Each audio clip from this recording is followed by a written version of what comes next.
BC Guidelines presentation by Jaylene and Livia. So asthma is a heterogeneous disease characterized by chronic airway inflammation. So asthma attacks are often triggered by events such as allergens, noxious irritants, infection, and exercise, with symptoms such as wheezing, shortness of breath, chest tightness, a cough that varies over time and intensity, together with variable expiratory airflow limitation. Early phase response is an immediate response caused by the exposure to the offending allergen. An asthma attack is mediated by antibodies present in the body. These are specialized immune system proteins known as immunoglobulins. The antibody in people with asthma is usually immunoglobulin E. So the patient's body responds by mounting an immediate and potent immune response. The reaction occurs on the surfaces of cells that are rich in histamines, leukotrienes, and other substances involved in the immune response, such as mast cells. This triggers mucosal swelling and bronchoconstriction that are characteristic of an asthma attack. Epidemiology. According to the Ministry of Health in BC, the prevalence of asthma has increased at a steady rate of 10.53%, or approximately 323,500,000 prevalent cases. Asthma can be differentiated into either extrinsic or intrinsic origin, based on the type of trigger has brought on asthma symptoms. Intrinsic asthma includes having a family history of allergies or a positive serology test to allergens. Extrinsic asthma is identified as being a type 1 hypersensitivity allergic response to an external antigen. The rate of deaths and hospital admissions related to asthma has continually decreased. Key risk factors. So some key risk factors for asthma include childhood onset asthma, genetics, allergens, pollution, smoke, respiratory viruses, smoking, obesity, stress, and medication. Diagnostic condition/parameters. All patients that present with common asthma symptoms should be assessed. Careful history, physical examination, and pulmonary function studies. Spirometry to test for airflow obstruction, peak flow monitoring, methacholine challenge, chest x-ray, and allergy testing. And here on the left we have the lung of someone who is being diagnosed with asthma. So labs and imaging studies. A chest x-ray is used when individuals are hospitalized and to rule out pneumothorax, pneumonia, lung damage, or if a foreign body is in the airway. Sputum tests used for evaluating airway inflammation and determining corticosteroid effectiveness. Blood tests used to check for eosinophil count to determine if white blood cell count is to blame for the less responsive to treatment. And spirometry is used to determine how much an individual is inhaling and exhaling. Ongoing monitoring of disease and medication effectiveness. Prevention of exposure to irritants, patient and family education. Pharmacologic treatment is used to prevent or treat reversible airway obstruction caused by inflammation, and a stepwise approach to medication, both fast-acting and long-term control medications, as well as corticosteroids, are considered the most effective. So medications used for management of asthma. So we have the controllers. So we have leukotriene receptor antagonists, inhaled and oral glucocorticosteroids, anticholinergic drugs, inhaled long-acting beta-2 agonists, so the LABAs. And then we also have LABAs in combination with inhaled corticosteroids. So for the relievers or rescuers, we have inhaled short-acting beta-2 agonists, the SABAs, inhaled ipratropium, inhaled corticosteroid and LABA, specifically budesonide and formoterol combination. So that's to be used in relief for patients 12 years of age and older if using the combination as maintenance. And then here we have the asthma management continuum, and this is the Stepwise approach. Yeah.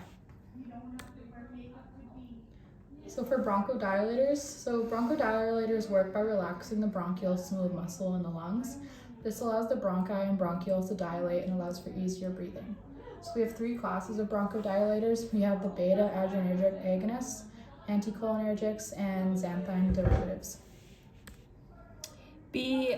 Adrenergic agonists.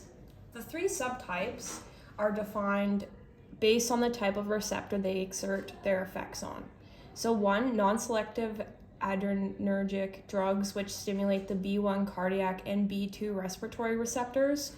2, non-selective adrenergics which stimulate both B1 and B2 receptors, and selective B2 drugs which stimulate only B2 receptors. Action begins at specific receptor stimulated and ends with the dilation of the airways. During an asthma attack, B adrenergic agonists are used to open the airway and allow for adequate airflow into the lungs. Indications: prevention or relief of bronchospasm resulting from asthma or COPD, may also be used to treat hypotension and shock due to the ability to stimulate both B1 and A adrenergic receptors. Contraindications: drug allergy, uncontrolled cardiac dysrhythmias, patients with high risk of stroke. Salbutamol sulfate, which is Aeromir and Ventolin. Salbutamol is a short-acting bronchodilator B agonist. It is the most commonly used drug in this class, and it can be prescribed orally, parenteral, and for inhalation. Inhaled salbutamol may come as a metered dose inhaler, which is an MDI, in a nebulizer solution, or in a combination with ipratropium, which is convivant. Pharmacodynamics: route inhalation, onset of action is immediate, peak is 10 to 25 minutes, elimination half-life is 3 to 4 hours, and duration is 2 to 6 hours. So next we have the anticholinergics.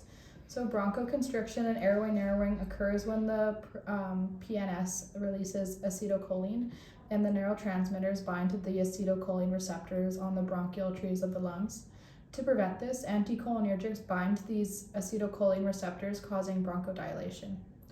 So indications: prevention of bronchospasm, so not acute symptoms, due to the slow and prolonged effect of these drugs. Contraindications would be drug allergy and acute angle closure glaucoma or prostate enlargement. So we have ipratropium bromide or Atrovent. It's the most commonly used anticholinergic. It can be prescribed as a liquid aerosol for inhalation and as a multi-dose inhaler, most often used twice daily. Often salbutamol and ipratropium bromide are combined together. So combination drugs are available of these two drugs. Alternatively, tiotropium bromide monohydrate, so Spiriva, may be used once daily as it is a similar drug. For the pharmacodynamics, the route is inhalation, the onset of action is 5 to 15 minutes, the peak is 1 to 2 hours, and the elimination half-life is 1.6 hours, with a duration of 4 to 5 hours. Xanthine derivatives. Theophylline and caffeine are the only clinically used plant alkaloid xanthine derivatives. Aminophylline, a synthetic xanthine derivative, is also used. Xanthine derivatives are used in asthma treatment because of their therapeutic bronchodilation brought on by the increase in CAMP levels.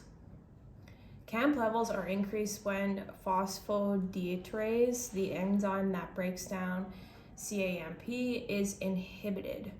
The reason we want this is because CAMP allows our airways to maintain open and dilated, causing smooth muscle relaxation and inhibiting IgE-induced release of chemical mediators involved in allergic reactions. Indications: used to dilate the airways, mild to moderate cases of acute asthma, prevention of asthma attacks due to slow onset, and it's not a rescue inhaler. Contraindications: known drug allergy, uncontrolled cardiac dysrhythmias, seizure disorders, hyperthyroidism, and peptic ulcers. Theophylline, which is also Theolair or Unifil. Theophylline has a narrow therapeutic index and has fallen out of favor due to its high adverse effect profile. Laboratory monitoring of drug blood levels is common to ensure adequate dosage. Route PO. Onset of action is unknown. Peak is 1 to 2 hours. Elimination is 7 to 9 hours. And duration is 12 hours. So for the non-bronchodilating drugs, so in addition to the bronchodilators, drugs such as leukotriene receptor antagonists and corticosteroids are used in the treatment of asthma. So we have the leukotriene receptor antagonists. When an allergen triggers an immune response, a series of chemical reactions take place in the body, one of those being the production of leukotrienes. These drugs work by directly binding to leukotriene receptors that would normally cause inflammation, bronchoconstriction, and mucus production, leading to coughing, wheezing, and shortness of breath. LTRA prevent leukotrienes from attaching to receptors on circulating immune cells. This alleviates inflammation and prevents the contraction of smooth muscle in the bronchial airways. Additionally, they also prevent neutrophils and leukocytes from entering the lungs, further reducing inflammation. For indications, prophylaxis and long-term treatment and prevention of asthma in adults and children, the treatment of allergic rhinitis, and it's not intended for the treatment of acute asthma attacks, so it's not a rescue drug. Contraindications would be drug allergy and allergy to povidone, lactose, titanium dioxide, or cellulose derivatives, as they are often ingredients used. So we have the montelukast sodium, so singular. Montelukast sodium works by blocking leukotriene D4 receptor to augment the inflammatory response. This drug is only available orally and is approved for children 2 and older. It is also safe to use in pregnancy. So for the pharmacodynamics, we have the route by mouth. Onset of action is 30 minutes. The peak is 3 to 4 hours. The elimination half-life is 2.7 to 5 hours, and the duration is 24 hours. Corticosteroids. Corticosteroids are also known as glucocorticoids. They have an anti-inflammatory effect and have action similar to those of the natural hormone cortisol. Corticosteroids may be administered by inhalation, orally, and intravenous. Corticosteroids work by reducing inflammation and enhancing the activity of B agonists by stabilizing the membranes of the cells that normally release bronchoconstriction substances such as leukocytes and white blood cells. It should be noted that effects produced by ICS may take several weeks to be noticed. Indications: treatment of bronchospastic disorders to control the inflammatory responses that are believed to be the cause of these disorders. Treatment of persistent asthma. In an acute exacerbation of asthma or other COPD, IV corticosteroids may be used. These are never used for acute treatment, and it's not a rescue inhaler. Contraindications: drug allergies, not intended as sole therapy for acute asthma attacks, hypersensitivity to glucocorticoids, patients with positive sputum tests for Candida albicans, patients with systemic fungal infections. Fluticasone propionate. This drug may be administered intravenously and by oral inhalation. It should be a goal to have the patient on the lowest possible dose of fluticasone that manages their asthma. Attempts to lower the dose should be made on a regular basis. Fluticasone is often used in a combination inhaler with bronchodilator, salmeterol, Exanfort, Advair. Pharmacodynamics. Route inhalation, onset of action 1 to 2 weeks, peak half an hour to an hour, elimination half-life 24 hours with repeated dosing, duration which is up to 24 hours. So now we have pharmacokinetics. For the sake of time, I'll just let you pause and read these. So now we have some side effects. So for the beta-adrenergic agonists, we have bronchospasm, heart failure, hypoglycemia, and bradycardia. Anticholinergics include dry mouth, constipation, and blurry vision. Xanthine derivatives include anxiety, nervousness, headache, tremor, and dizziness. Inhaled corticosteroids include dry mouth, cough, and oral thrush. And leukotriene receptor antagonists include headache, abdominal pain, nausea, and vomiting. So some of these are expected outcomes. If unexpected outcomes occur, then it's important to discuss the side effect with your physician, or if serious or new side effects occur, then the patient should be instructed to call 911 or go to the hospital. And remember, patients should be instructed to rinse their mouth after using inhaled corticosteroids to prevent oral thrush. Immunizations and non-pharmacological treatments. Vaccine. There is no direct vaccine for asthma, but it is important for individuals with asthma to stay up to date with the flu and pneumococcal vaccines, as sicknesses can aggravate asthma symptoms. Non-pharmacological treatments include identifying triggers such as allergens, season changes, and dust, breathing techniques such as yoga and meditation, home incentive spirometer, and regular physical activity to increase heart rate and improve lung function. Pre and post assessment. So it's important to evaluate patients' current symptoms such as wheezing, restlessness, anxiety, blood oxygen levels, and current activity and lifestyle.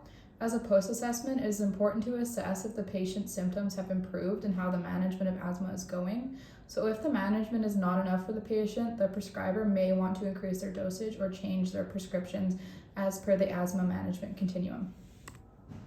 Patient teaching related to medications. Drug interactions, especially the large amount of interactions with xanthine derivatives. Avoid contact with allergens or irritants such as smoke or pollutants.